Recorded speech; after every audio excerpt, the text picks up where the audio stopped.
മാസങ്ങളായി പ്രവർത്തിക്കാതെ Kothamangalam private bus സ്റ്റാൻഡിലെ ഹൈമാസ് ലൈറ്റ് ചെറിയ പള്ളി പെരുന്നാളിനോടനുബന്ധിച്ച് പോലും വെളിച്ചമില്ലാത്ത അവസ്ഥയിലാണ് പ്രൈവറ്റ് ബസ് സ്റ്റാൻഡും പരിസരവുമെന്ന് ആം ആദ്മി പാർട്ടി കുറ്റപ്പെടുത്തി.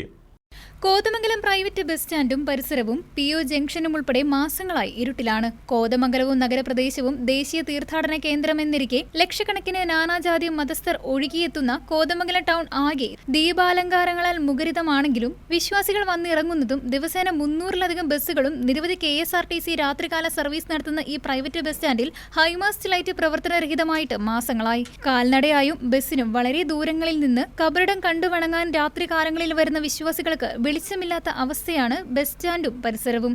സന്ധ്യയായാൽ പിടിച്ചുപറിക്കാരുടെയും മദ്യപാനികളുടെയും വിഹാര കേന്ദ്രമായി കോതമംഗലം ടൗൺ ബസ് സ്റ്റാൻഡ് മാറിയെന്നും മാസങ്ങളായി ഇതിനുള്ള കറണ്ട് ചാർജ് അടയ്ക്കുകയാണ് കോതമംഗലം നഗരസഭയെന്നും ഇത് നികുതി അടയ്ക്കുന്ന ജനങ്ങളോടുള്ള വെല്ലുവിളിയാണെന്നും നിയോജക മണ്ഡലം സെക്രട്ടറി വിജയ് പുളിക്കലിന്റെ അധ്യക്ഷതയിൽ കൂടിയ യോഗത്തിൽ ആം ആദ്മി പാർട്ടി കോതമംഗലം മണ്ഡലം പ്രസിഡന്റ് ബാബു കുരിശിങ്ങൽ ആരോപിച്ചു.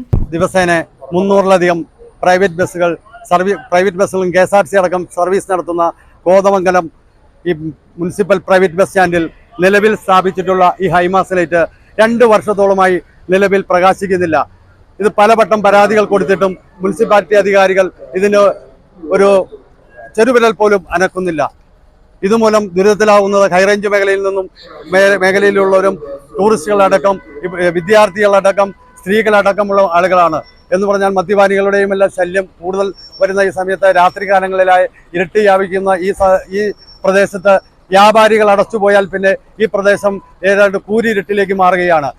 KS ഗോപിനാഥൻ, ലാലു മാത്യു, യോഹന്നാൻ വെണ്ടുകുഴി, ചന്ദ്രൻ KS, ജോസ് മാലിക്കുടി, രവി ഇഞ്ചൂർ തുടങ്ങിയവർ പങ്കെടുത്തു. News desk KCV news.